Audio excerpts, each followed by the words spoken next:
নমস্কার বন্ধুরা, মঞ্জা চা রান্না সব দর্শক বন্ধুরা কেমন আছেন? আজকে আমি রান্না করব লাউ শাকটা কাটা হয়ে গেছে আমার। শাক আর ডাঁটা আলাদা করে দিয়েছি। শাকটা কুচিয়ে নিয়েছি ভালো করে, কচি কচি শাক একদম। আর এই যে ডাঁটা, চলো ভালো করে ধুয়ে নেব। শাকটা রান্না করার জন্য দিয়ে দিলাম সর্ষের তেল। খুব বেশি তেল দেবে না, যখনই লাউ শাক ভাজা করবে তেল বেশি দিলে কিন্তু লাউ শাক এমনি তেলাক্ত জিনিস, বেশি তেল লাগে না। আর কালো জিরে শুকনো লঙ্কা ফোড়নে,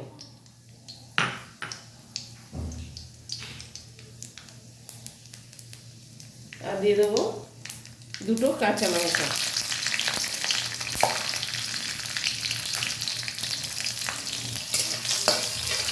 ফোড়নটা একটু ভাজা ভাজা হয়ে গেছে, এর মধ্যে এবার আমি ডাঁটাগুলো ছেড়ে দিলাম।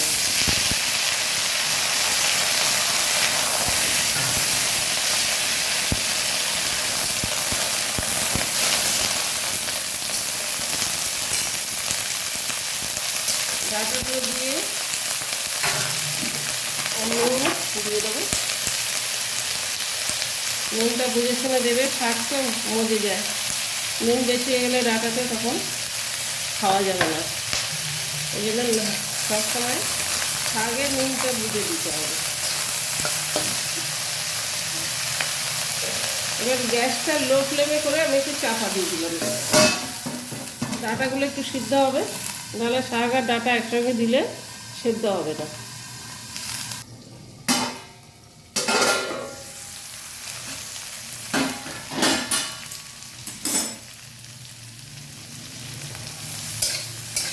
ডাঁটা অবশ্যই গলে যাচ্ছে, দেখুন ডাঁটা গলে এসছে। এবার শাকগুলো দিয়ে দেবো।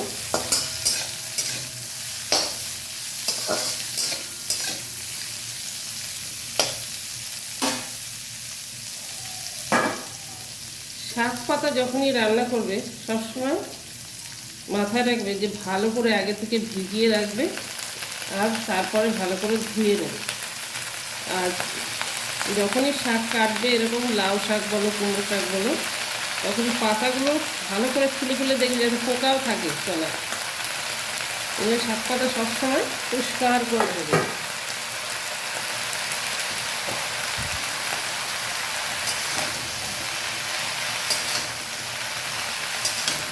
ধুয়ে 5-7 মিনিট জলের মধ্যে ভিজিয়ে রাখলে তারপরে আরও ভালো করে ধুয়ে নিলে বাস পরিষ্কার আসবে।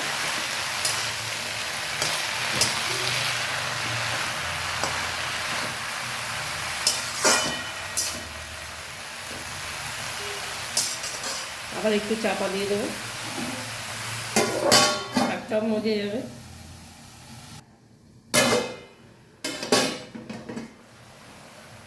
গ্যাসটা এবার বাড়িয়ে দিলাম।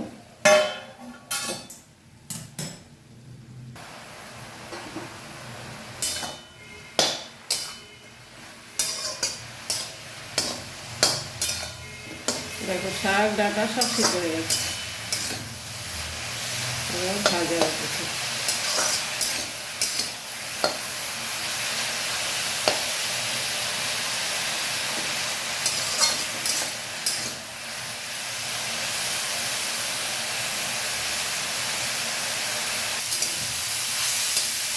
লাউ শাক ভাজতে একটু টাইম বেশি লাগে, কেন এই যে লাউয়ের ডাঁটার ভেতরে যে জল থাকে না, জলটা শুকোতেই টাইমটা বেশি লাগে। একদম ঝরঝরে করে ভাজতে হবে। আর খেয়াল রাখতে হবে কড়ার তলায় যেন লাগে না, মানে কড়াটাই যে লেগে গেলে গন্ধটা হবে না। আবার তাও একটু লেগে গেল, গ্যাসটা লো ফ্লেমে করে দিচ্ছি।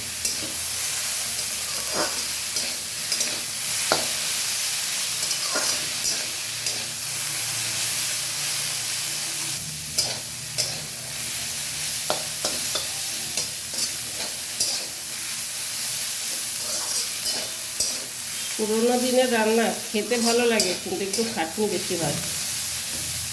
এখনকার কী হয়, কুকার চালালো হয়ে গেল। আমাদের তো এটাই হয়, এই একটা সিটি মেরে দিলাম ব্যাস রান্না শেষ। কিন্তু না, খেতে তো এটাই স্বাদ লাগে বেশি। ওই জন্য এটা একটু কষ্ট করে বাড়িতে রান্না করো তোমরা, দেখো খেতে খুব ভালো লাগবে। শাকটা প্রায় ভাজা হয়ে এসছে। এবার আমি এর মধ্যে যেটা দেবো সেটা 1 চা চামচের পোস্ত, 1 চা চামচ পোস্ত ছড়িয়ে দিলাম।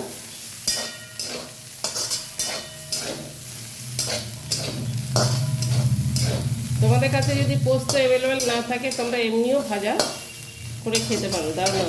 আমার মনে হয় আমি বোধহয় একটা রেসিপি শুধু শাক লাউ শাক ভাজা ছেড়েছিলাম, তোমরা ওখানেও দেখে নিও। মন যা চায় রান্নার চ্যানেলে দেখে নিও, পুরো অনেকদিন আগে মনে হচ্ছে, ভুলে গেছি আসলে। এত রেসিপি ছাড়া হচ্ছে তো কখন ছাড়ছি মনে নেই। বেশ খানিকক্ষণ নাড়াচাড়া করে ভাজতে হবে একদম। ভাজাটাই হচ্ছে মেন। যত ভাজবে তত মানে যত শুকনো হবে তত খেতে টেস্ট হবে।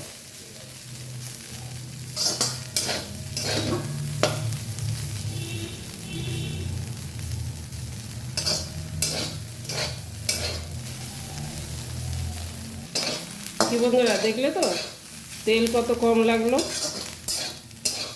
আর একটা কথা, তোমরা যারা তরকারিতে মিষ্টি খেতে ভালোবাসো তোমরা এই শাকে একটু মিষ্টি দিতে পারো। আমি মিষ্টি দিলাম না, কারণ আমার মিষ্টি ভালো লাগে না, এই জন্য এই শাকে আমার মিষ্টি ভালো লাগে না, ওই জন্য মিষ্টিও দিলাম না। তোমরা মিষ্টি দিয়ে খেতেই পারো। তো চলো, শাকটা ভাজা হয়ে গেছে, সার্ভ করে দেবো একটু গরম করার মধ্যে রেখে। চলো।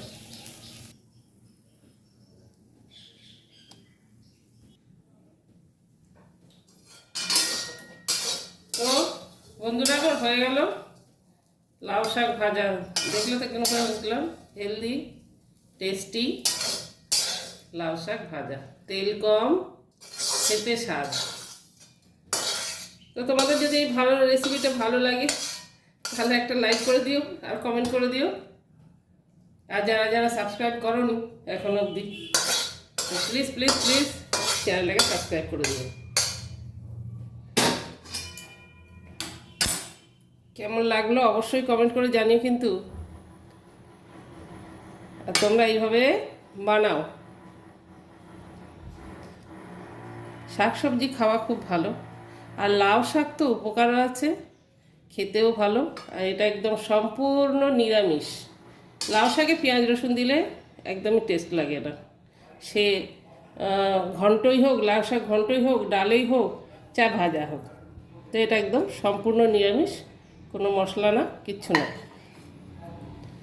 তো এইভাবে তোমরা সবসময় আমার পাশে থেকো, আর সবাই সুস্থ থেকো, ভালো থেকো। দেখা হবে নেক্সট ভিডিও। By, tata.